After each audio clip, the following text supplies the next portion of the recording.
Assalamualaikum warahmatullahi wabarakatuh. Perkenalkan, nama saya Amanda Putri Rahmawati.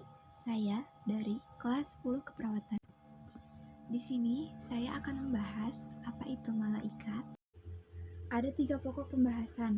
Yang pertama, memahami makna iman kepada malaikat. Yang kedua, nama-nama malaikat dan tugasnya. Yang ketiga, perilaku yang mencerminkan iman kepada malaikat. Pengertian iman kepada malaikat. Iman secara bahasa artinya percaya atau yakin, sedangkan iman dari segi istilah artinya meyakini setulus hati yang mengakar kuat, mengucapkan dengan lisan, dan mengamalkan dengan seluruh anggota badan. Menurut Quraisy Shihab, kata malaikat berasal dari bahasa Arab, yaitu malaikah, yang merupakan bentuk jamak dari kata malak, yang terambil dari kata la'aka, yang berarti menyampaikan sesuatu. Jadi, malak atau malaikat adalah makhluk yang menyampaikan sesuatu dari Allah Subhanahu wa Ta'ala. Menurut istilah, malaikat adalah makhluk gaib yang diciptakan oleh Allah Subhanahu wa Ta'ala dari cahaya, sebagai utusan Allah Subhanahu wa Ta'ala yang taat, patuh, serta tidak pernah membangkang terhadap perintah-perintahnya. Jadi, iman kepada malaikat adalah meyakini dengan sepenuh hati bahwa Allah Subhanahu wa Ta'ala menciptakan malaikat sebagai makhluk gaib yang diutus untuk melaksanakan segala perintahnya. Hukum beriman kepada malaikat. Beriman kepada malaikat hukumnya adalah fardu ain. Beriman kepada malaikat merupakan salah satu rukun iman selain beriman kepada Allah Subhanahu wa Ta'ala, kepada kitab-kitabnya, kepada rasul-rasulnya, kepada hari akhir, dan kepada qada dan qadar. Hal ini berdasarkan pada beberapa sumber dari Al-Quran dan hadis sebagai berikut. Yang pertama, ada Quran Surat An-Nisa ayat 136. A'udzu billahi minasyaitonir rajim. Bismillahirrahmanirrahim. Ya ayyuhallazina amanu billahi war rasulihi wal kitabil ladzi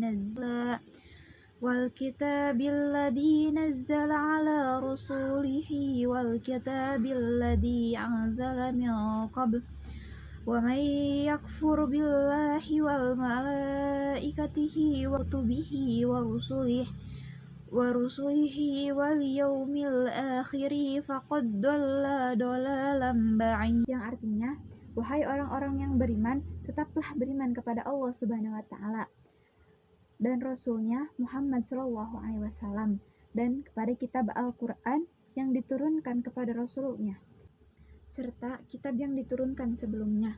Barang siapa ingkar kepada Allah Subhanahu wa Ta'ala, malaikat-malaikatnya, kitab-kitabnya, rasul-rasulnya, dan hari kemudian, maka sungguh orang itu telah tersesat sangat jauh. Dalil yang kedua yaitu hadis yang diriwayatkan oleh Imam Bukhari dan Muslim. Diriwayatkan dari Abu Hurairah radhiyallahu anhu bahwa pada suatu hari Rasulullah Shallallahu Alaihi Wasallam muncul di tengah orang banyak. Lalu beliau didatangi oleh seorang laki-laki. Orang itu bertanya, "Wahai Rasulullah Shallallahu Alaihi Wasallam, apakah iman itu?" Beliau menjawab, "Iman adalah kamu harus percaya kepada Allah Subhanahu wa Ta'ala, malaikat-malaikatnya, kitab-kitabnya, pertemuan dengannya, rasul-rasulnya, dan hari kebangkitan di akhir nanti." Hadis riwayat Bukhari dan Muslim. Penciptaan malaikat. Dalam sebuah hadis Rasulullah Shallallahu Alaihi Wasallam bersabda, "An Aisyah qalat, qala Rasulullah Shallallahu Alaihi Wasallam, khulifatil malaikatu min nuri wa khuliqal jannu min marizin min nari wa khuliqa Adam mimma wusikum lakum." Rawahu Muslim, yang artinya malaikat itu diciptakan dari cahaya, jin diciptakan dari api yang menyala-nyala, sedangkan Adam diciptakan dari apa yang telah dijelaskan kepada kalian. Hadis riwayat Muslim. Dalam Quran Surat Fatir ayat 1 disebutkan bahwa malaikat mempunyai sayap. Allah Subhanahu wa Ta'ala berfirman, Bismillahirrahmanirrahim. Alhamdulillahi fatiris samawati wal ardi ja'ilil malaikati rusula uli ayati masna wa thulatha wa ruba' yazidu fil khalqi man yasha innallaha ala kulli syai'in qadir. Yang artinya, segala puji bagi Allah Subhanahu wa Ta'ala, Pencipta langit dan bumi, yang menjadikan malaikat sebagai utusan-utusan untuk mengurus berbagai macam urusan, yang mempunyai sayap masing-masing, ada yang 2, 3, dan 4. Allah Subhanahu wa Ta'ala menambahkan pada ciptaannya apa yang Dia kehendaki. Sungguh Allah Subhanahu wa Ta'ala Maha Kuasa atas segala sesuatu. Quran Surat Fatir ayat 1. Perbedaan antara malaikat, manusia, dan jin. Malaikat itu gaib, manusia itu nyata, jin itu gaib. Malaikat itu tidak memiliki nafsu, manusia itu memiliki nafsu, jin memiliki nafsu. Malaikat itu selalu taat kepada Allah Subhanahu wa Ta'ala. Manusia ada yang taat, ada yang durhaka. Jin ada yang taat dan ada yang durhaka.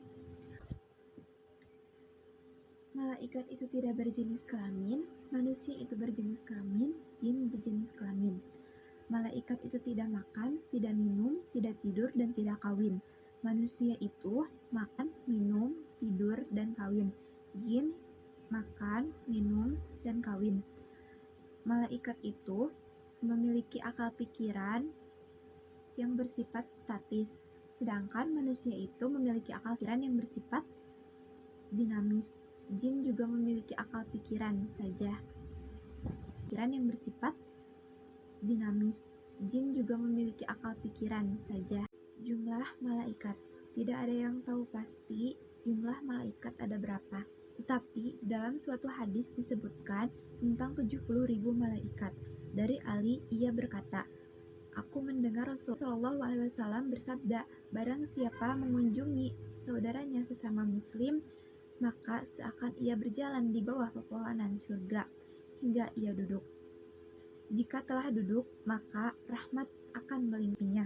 Jika mengunjunginya di waktu pagi, maka 70.000 malaikat akan bersolawat kepadanya hingga sore hari.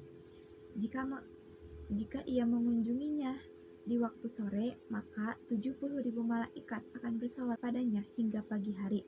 Hadis riwayat Ibnu Majah. Jadi, banyaknya jumlah malaikat tersebut menggambarkan betapa maha kuasa Allah Subhanahu wa Ta'ala. Karena dengan jumlah malaikat yang demikian banyak, sangat mudah bagi Allah Subhanahu wa Ta'ala untuk mengetahui gerak-gerik serta tingkah laku manusia. Nama malaikat dan tugasnya. Memang kita tidak tahu pasti ada berapa jumlah malaikat, tetapi setidaknya ada 10 malaikat yang wajib kita ketahui. Yang pertama, Jibril, tugasnya menyampaikan wahyu. Yang kedua, Mikail, tugasnya membagi rezeki. Yang ketiga, Israfil, tugasnya meniup sangkakala. Yang keempat, Izrail, tugasnya mencabut nyawa. Yang kelima dan keenam, Munkar dan Nakir, tugasnya menanyai di alam kubur. Yang ketujuh, Raqib, tugasnya mencatat amal baik atau amal soleh. Yang kedelapan, Atid, tugasnya mencatat amal buruk. Yang kesembilan, Malik, tugasnya menjaga pintu neraka. Yang kesepuluh, Ridwan, tugasnya menjaga pintu surga. Hikmah beriman kepada malaikat. Di sini ada 7 hikmah beriman kepada malaikat. Yang pertama, menambahkan keimanan dan ketakwaan kepada Allah Subhanahu wa Ta'ala. Yang kedua, senantiasa hati-hati dalam setiap ucapan dan perbuatan, sebab segala apa yang dilakukan manusia tidak luput dari pengamatan malaikat Allah Subhanahu wa Ta'ala. Yang ketiga, menambah kesadaran terhadap alam mengenai wujud yang tidak terjangkau oleh panca indera manusia. Yang keempat, menambah rasa syukur kepada Allah Subhanahu wa Ta'ala karena melalui malaikat-malaikatnya manusia memperoleh banyak karunia. Yang kelima, menambah semangat dan ikhlas dalam beribadah walaupun tidak dilihat oleh orang lain ketika melakukannya. Yang keenam, menumbuhkan cinta kepada amal soleh karena malaikat selalu siap mencatat amal manusia.